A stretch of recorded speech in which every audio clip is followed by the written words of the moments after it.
Hello, welcome back to my channel. আমি Anwesha, revealing the আনএক্সপ্লোরের তরফ থেকে আজ চলে এসেছি আমাদের লাদাখ ট্রিপের তৃতীয় পর্ব নিয়ে। আমাদের এই লাদাখ ট্রিপের আগের দুটো পর্ব যারা দেখোনি তারা অবশ্যই আমাদের চ্যানেলে গিয়ে দেখে নিও, আর আমি ডেসক্রিপশন বক্সে লিঙ্কও দিয়ে দিচ্ছি। আমরা এখন নাগার ক্যাসেল থেকে বেরোলাম। এই যে সামনেই পার্কিং রয়েছে, সেখানে গাড়ি রেখেছিলাম। এগুলো পেড পার্কিং, 150 টাকা করে পার্কিং চার্জ আছে। তো সেটা দিয়ে এবার গাড়ি নিয়ে এবার আমরা যাব কিন্তু জিসপার পথে। জিসপা এখান থেকে এখনও মোটামুটি 3-3.5 ঘন্টা জার্নি রয়েছে। আর সেরকম কোথাও দাঁড়াবো না, এরপর শিশু হয়ে যাব, শিশু অটল টানেল হয়ে যাব। ওগুলো তো তোমাদের দেখাবোই। তো চলো এবার জার্নি শুরু করা যাক। একদম স্টপ দেব আমরা কিন্তু জিসপাতেই। আজকে থাকবো, আপাতত আজকে থাকার তো প্ল্যান আছে, তবে দেখা যাক কি হয়। নাগ্গার ক্যাসেল থেকে বেরিয়ে আমরা আবার মানালি যাবার পথ ধরলাম। এখন আমরা ক্রস করছি পাতলিকুহল বাস স্ট্যান্ড, আর এর পাশেই রয়েছে ট্যাক্সি স্ট্যান্ডও। পাশ দিয়ে যাচ্ছে হিমাচল পরিবহনের বাস কেলং থেকে দিল্লি যাবার। এখান থেকে মানালি আর 17 কিলোমিটার দূরে, রোটাং 71 কিলোমিটার, আর এই পথ দিয়ে লেও যাওয়া যায় 493 কিলোমিটার। পাশ দিয়ে বয়ে চলেছে বিয়াস নদী। আমরা এখন এসে পৌঁছালাম মানালির গ্রিন ট্যাক্স ব্যারিয়ারে। এখানে আমরা ফাস্ট্যাগের মাধ্যমে টোল দিলাম। এখানে টোল লেগেছে 80 টাকার।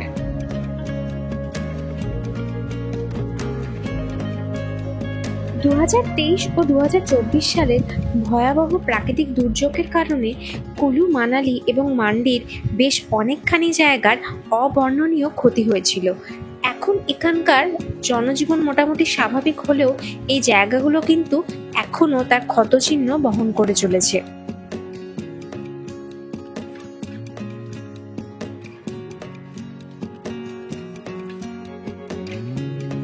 এই দুর্যোগের কারণে রাস্তায় বেশ কিছু জায়গার অবস্থা কিন্তু খুব খারাপ।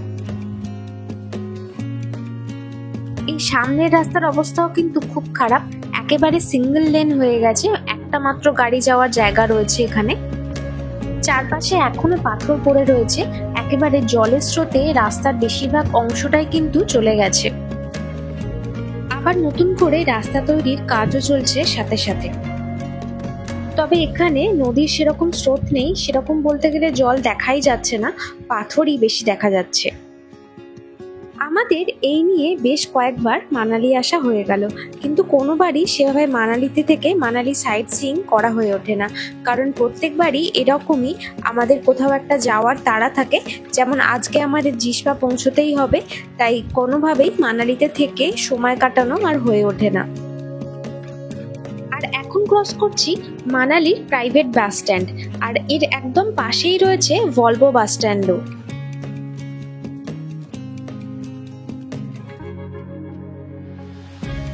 আর রাস্তার দুপাশে দেখা যাচ্ছে বেশ কিছু গাড়ি পার্কিং করা রয়েছে। এর মধ্যে বেশিরভাগই ভাড়ার গাড়ি রয়েছে, তবে কিছু প্রাইভেট গাড়িও দেখতে পেলাম। এবার আমরা মানালি ক্রস করে যাচ্ছি, আর রাস্তার চারপাশেই কিন্তু বেশ কিছু হোটেল আমরা দেখতে পাচ্ছি। এখান থেকে রাস্তা দুদিকে ভাগ হয়ে যাচ্ছে, বাঁদিকে চলে যাচ্ছে হিড়িম্বা দেবী টেম্পল 3 কিলোমিটার এখান থেকে, আর আমরা এখন চলে যাব রোটাং এর দিকে সোজা। এখন মানালি ছেড়ে আমরা অটল টানেলের দিকে যাব।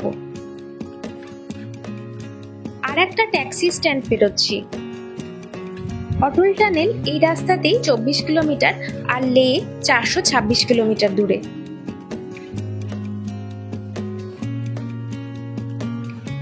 আমরা এখন রয়েছি লে মানালি হাইওয়েতে। মানালি পেরোনোর পর আপাতত রাস্তা এখন বেশ ভালো পাচ্ছি, আর সামনের ভিউ অসাধারণ, জাস্ট এটা নিয়ে আর আলাদা করে বলার কিছু নেই। অটল টানেল যাবার আগে আমরা প্রথমে ক্রস করবো সোলাং ভ্যালি, যেটা মানালি থেকে মোটামুটি 12 কিলোমিটারের দূরত্বে, আর যেটা আমাদের এখন যেতে মোটামুটি আধ ঘন্টার মতো সময় লেগে যাবে। সামনের পাহাড় আর সাথে মানালি, এই রাস্তা থেকে কি অসাধারণ দেখতে লাগছে।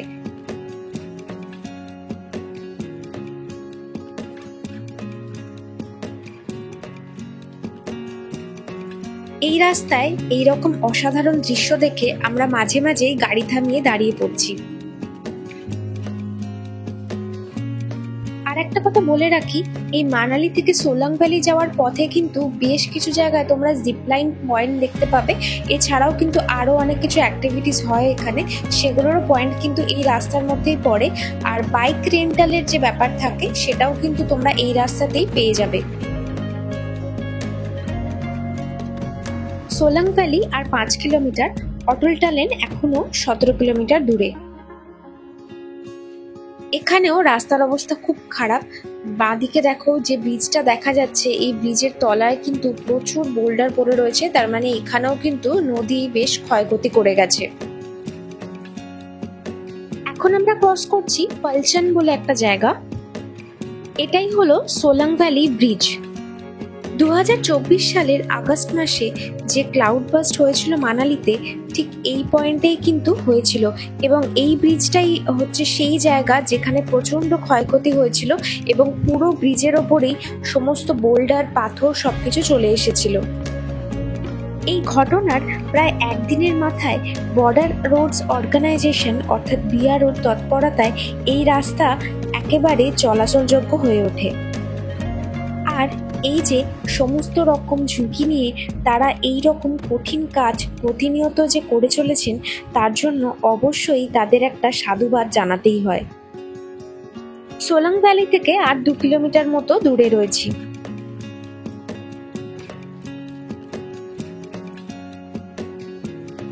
এখন আমরা সোলাং ভ্যালির কাছাকাছি প্রায় চলেই এসেছি।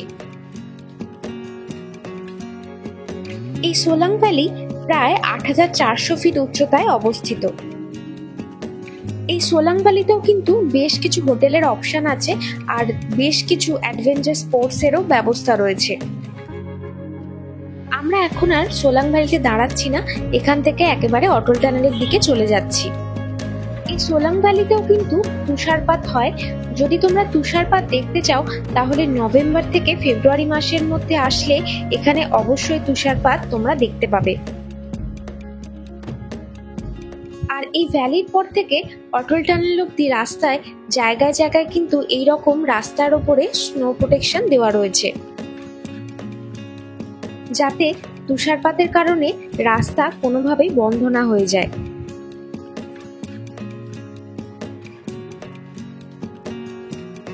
আমরা এখন অটল টানেলের থেকে মোটামুটি 7 কিলোমিটার দূরে রয়েছি।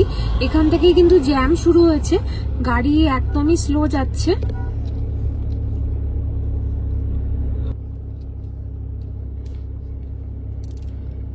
সামনে রাস্তাটা বেশ খারাপ, এখানে ধস নেমেছিল, একদমই অবস্থা খারাপ এই জায়গাটার। সাইড থেকে দেখানোর চেষ্টা করি। এই জায়গাটা কিন্তু ওই জন্যই আরো এত জ্যাম। এটা শব্দ হয়েছে।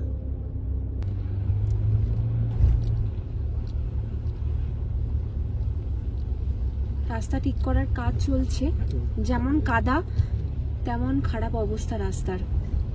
ওই সাইডেও অনেকগুলো গাড়ি দাঁড়িয়ে রয়েছে, তবে আমাদের গাড়ি এখন এগোচ্ছে। ডান দিকে কিন্তু অনেকগুলো গাড়ির লাইন রয়েছে।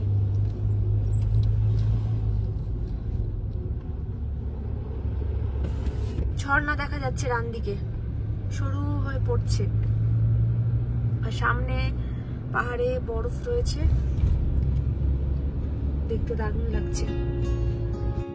সায়ন এখনো একভাবে ড্রাইভ করে যাচ্ছে।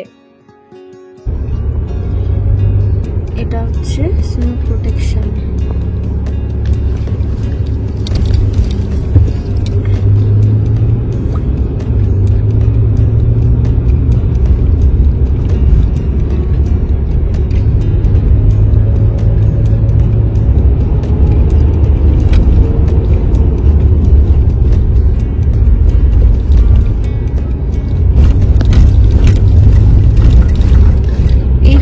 কিছু দূর অন্তর অন্তরই স্নো প্রোটেকশন রয়েছে।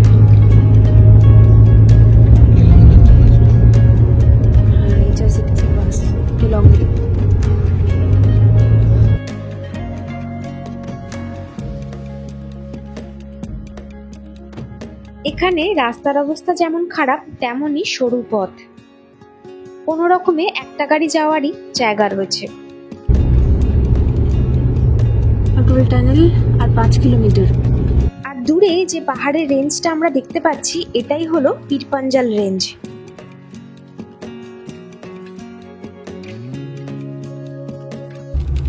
অটল টানেল থেকে মোটামুটি আর 2 কিলোমিটার দূরে রয়েছি, কিন্তু এখনই বৃষ্টি আরম্ভ হলো।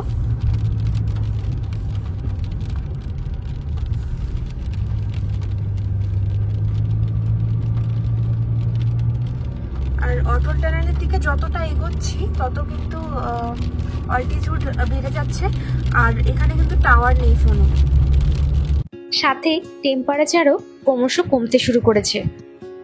একেবারে অটল টানেলের সামনে চলে এসেছি।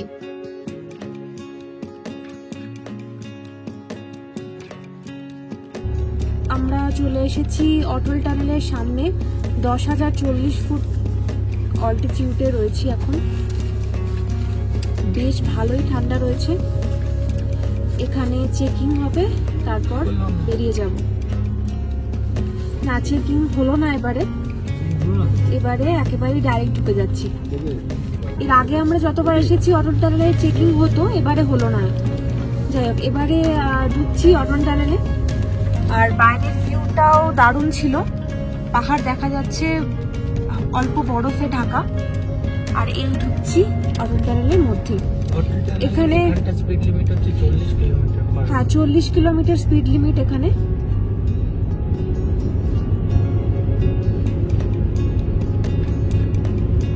এই টানেলটি প্রায় 9.2 কিলোমিটার বিস্তৃত এবং এটি হলো পৃথিবীর 10,000 ফিট উচ্চতার উপর তৈরি দীর্ঘতম টানেল। এই পয়েন্ট থেকে আবার 60 কিলোমিটার হচ্ছে গতিবেগ। আর এই টানেলটা তৈরির কারণে মানালি ও লেহের মধ্যে দূরত্ব প্রায় 46 কিলোমিটার কমে গেছে। অর্থাৎ এখন মানালি থেকে লে পৌঁছতে প্রায় 4 থেকে 5 ঘন্টার সময় কম লাগে। 2010 সাল থেকে এই টানেল তৈরির কাজ শুরু হয়েছিল এবং এই টানেলটি ওপেন করা হয়েছিল 2020 সালের অক্টোবর মাসে। এবং এই টানেলটি তৈরি করতে খরচ হয়েছিল প্রায় 3200 কোটি টাকার কাছাকাছি। এবার অটল টানেল থেকে বেরোচ্ছি আমরা।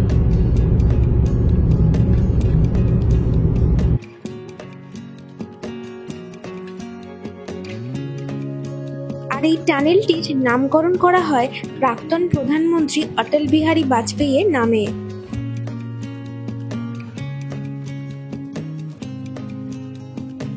টানেলটা পেরিয়েই আমরা ক্রস করছি চন্দ্র ব্রিজ।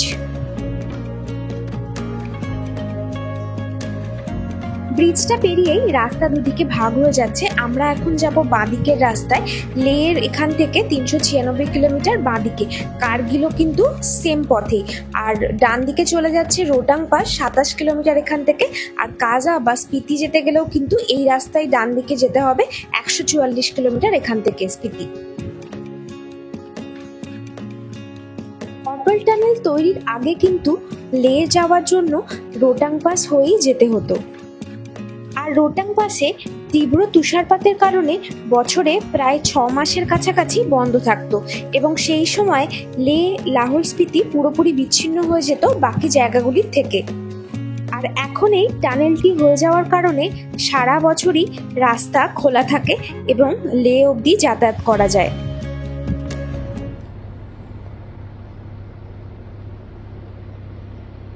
এখানে ডেভেলপমেন্ট ফি দিতে হবে। 2 হুইলারের জন্য 50, কার রয়েছে 200, এসইউভি হলে হচ্ছে 300, বাস আর ট্রাক হচ্ছে 500 করে। আমাদেরটা যেহেতু এসইউভি তাই 300 দিতে হবে। আর এখান থেকে শিশু আর 4 কিলোমিটার দূরে। অটল টানেল পেরিয়ে যাবার পর থেকে আমরা এখন সাথে পাবো চেনাব নদীকে। এর আগে অবধি আমরা সাথে পাচ্ছিলাম বিয়াস নদীকে। চেনাব নদী ভারত ও পাকিস্তানের মধ্যে দিয়ে প্রবাহিত হয়েছে। ভারতের হিমালয় পর্বতমালা থেকে সৃষ্ট চন্দ্র ও ভাগা নদীর মিলনের ফলে এই চেনাব নদী তৈরি হয়েছে এবং এই নদীটি ভারতের জম্মু কাশ্মীরের মধ্যে দিয়ে প্রবাহিত হয়ে পাঞ্জাব ও পাকিস্তানে গিয়ে এবং শেষে সিন্ধু নদীতে মিলিত হয়েছে। চারপাশে পাহাড় আর সাথে এই নদী অসাধারণ লাগছে দেখতে। যত এগোচ্ছি রাস্তার সৌন্দর্য আরো অনেক বেড়ে যাচ্ছে। সামনে ছোট্ট একটা ঝর্ণা ডান দিকে। আবার একটু ওয়েদার খারাপ হচ্ছে, অল্প অল্প বৃষ্টি আরম্ভ হলো। গাছপালার রঙগুলোই পুরো আলাদা হয়ে গেছে শিশুর কাছাকাছি আসার পর থেকে। তবে সব গাছের পাতার রং এখনো হলুদ হয়নি, কিছু কিছু সবুজও রয়েছে। আরো কিছুদিন পর অর্থাৎ নভেম্বরের কাছাকাছি এখানে আসলে পুরোপুরি কিন্তু হলুদ রংটা আমরা দেখতে পাবো। একদম অসাধারণ লাগে এই সময় এই জায়গাটা, যদিও এখনো খুব সুন্দর লাগছে দেখতে। এখন আমরা মেন হাইওয়ে ছেড়ে একটু নিচের দিকে নামছি শিশুর পার্কিং পয়েন্টে। এবার আমরা শিশু লেকের কাছাকাছি যাচ্ছি। এই শিশু হলো হিমাচল প্রদেশের লাহোল ভ্যালির অন্তর্গত একটি ছোট্ট শহর এবং প্রায় 10,235 ফিট উচ্চতায় অবস্থিত। এই হলো শিশুর পার্কিং পয়েন্ট, এখানে গাড়ি পার্কিং করলাম। আর সামনে দেখো ওয়াটারফলটা দেখা যাচ্ছে, ওই যে দূরে একটু জুম করে দেখানোর চেষ্টা করছি। ওই যে ওয়াটারফল দেখা যাচ্ছে, আর এই সামনে দিয়ে নদী বয়ে চলেছে। কি অসাধারণ দৃশ্য।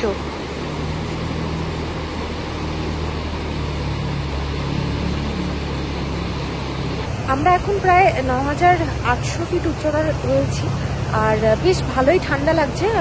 গুগলে দেখাচ্ছে 11 ডিগ্রি টেম্পারেচার, বাট জানি না, বেশ ভালো ঠান্ডা লাগছে। মানে কথা বলতেও বেশ কষ্ট লাগছে, কারণ হাওয়া দিচ্ছে প্রচণ্ড। এবার ওগুলো টুপি তো পরেই নিলাম। আর এই হচ্ছে ভিউ, অসাধারণ জায়গা, দারুণ লাগছে। এখানে কিন্তু বেশ কিছু অ্যাডভেঞ্চার স্পোর্টসের ব্যবস্থা রয়েছে। আর সামনেই রয়েছে জিপলাইন পয়েন্ট, এখান থেকে জিপলাইনে ওই ওপারে যাওয়া যায়।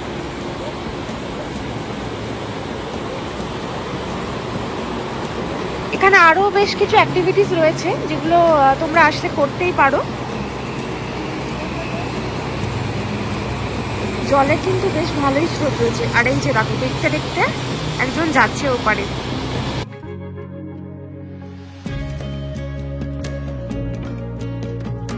আর এই পার্কিং পয়েন্টের পাশেই কিন্তু বেশ কিছু খাবার স্টলও রয়েছে, সেরকমই একটা খাবার স্টলে আমরা চলে এলাম এবার। আর এখানে এসে বসতেই চলে এসেছে একটি পাহাড়ি কুকুর।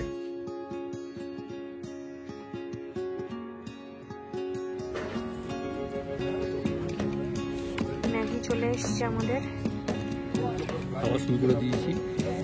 কেমন টেস্ট? ভালো।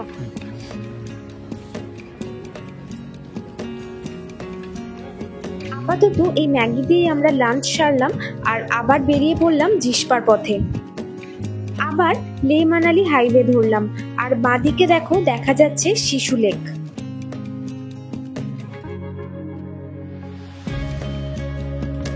এখানেও কিন্তু থাকার জন্য বেশ কিছু হোটেল অ্যান্ড রেস্টুরেন্টও রয়েছে, তো থাকার জন্য কিন্তু তোমরা এই জায়গাটা চুজ করতেই পারো। এখন সময় 4:44 বিকালবেলা, আর এখনো আমাদের 53 কিলোমিটার যেতে হবে জিসপার জন্য। জিসপাতে পৌঁছে কিন্তু আমাদের হোটেল খুঁজতে হবে, আমরা কোনো কিছু বুক করে আসিনি এবারেও। এই জিসপা যাওয়ার রাস্তাটা কিন্তু সত্যিই অসাধারণ লাগছে। গন্তব্যের কথা জানি না, কিন্তু এই রাস্তাই আজকে পুরোপুরি মন ভরিয়ে দিচ্ছে।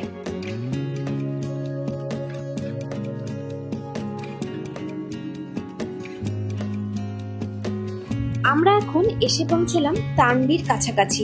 এখানে একটা পেট্রোল পাম্প থেকে আমরা ডিজেল ভরে নেব, তারপর আবার যাত্রা শুরু করব। এই তান্ডি থেকেই রাস্তা দুদিকে ভাগ হয়ে যাচ্ছে। বাঁদিকে চলে যাচ্ছে উদয়পুর, কিলার আর কিস্তওয়াড়, আর ডান দিকে সোজা রাস্তাটা চলে যাচ্ছে লেহের দিকে।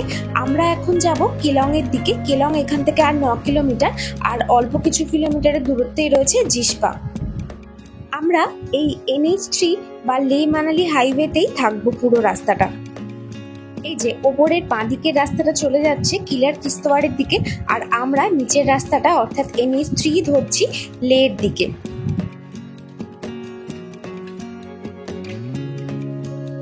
পেরোচ্ছি তান্ডি ব্রিজ।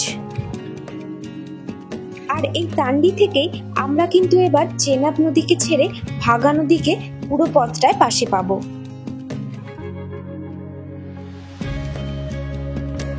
আমাদের সমস্ত ট্রিপের লাইভ আপডেট পেতে আমাদের ফেসবুক পেজ ও ইনস্টাগ্রামে আমাদের ফলো করতে পারো। তার লিংক আমি ডেসক্রিপশন বক্সে দিয়ে দিচ্ছি, আর স্ক্রিনেও তোমরা এখন দেখতে পেয়ে যাবে। এখন বেরোচ্ছি কেলং। এখন সময় 5:46 আর মোটামুটি 15 কিলোমিটার রাস্তা বাকি রয়েছে, আধ ঘন্টার মধ্যে পৌঁছে যাব।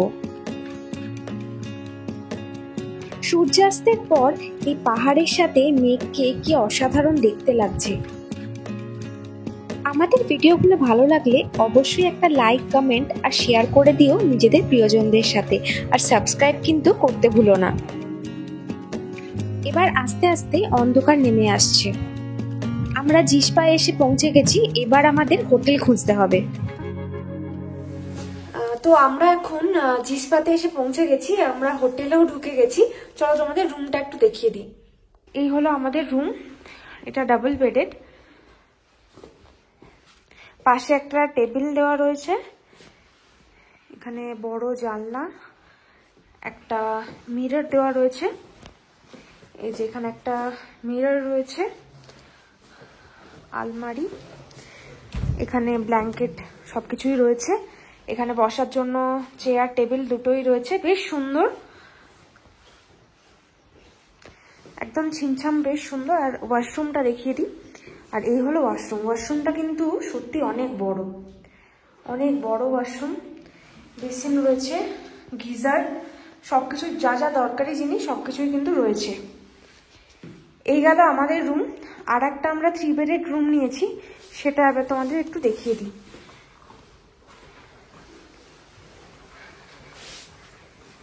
এই হলো পাশের রুমটা, এটা 3 বেডেড রুম।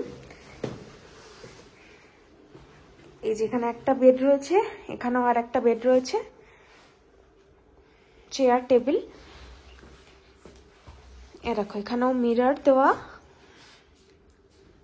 আলমারি রয়েছে, এখানেও একটা ছোট্ট টেবিল। আর এই হলো ওয়াশরুম। প্রত্যেকটা রুমের ওয়াশরুম কিন্তু দারুণ, অনেকখানি বড়, গিজার দেওয়া, কমোড আছে, সবকিছুই রয়েছে। আর এই প্রত্যেকটা রুম আমাদের 1100 টাকা করে পড়েছে, মানে 2200 টাকায় টোটাল। একদম চিপ রেটেই পেয়েছি, বেশ ভালো রুম। তো এখানে আমরা এখন আপাতত 2 দিন থাকবো, তারপরে নেক্সট আবার অন্য জায়গাতে যাব। তো এখন আপাতত 2 দিনের জন্য এটাই আমাদের স্টে। এরপর রাতে একেবারে ডিনার করতে চলে এলাম আমাদের হোটেলের পাশের একটা রেস্টুরেন্টে। সেখানে নিয়েছিলাম ভাত, ডাল আর এগ কারি, যেটা খেতে বেশ ভালোই ছিল। আজকের ভিডিওটা আর এর থেকে বেশি বড় করব না, এর পরের পর্বে তোমাদের সাথে শেয়ার করব আমাদের জিসপা ঘোরার অভিজ্ঞতা। তাই আজকের জন্য টাটা, সবাই ভালো থেকো, আর খুব তাড়াতাড়ি দেখা হচ্ছে পরের পর্বে।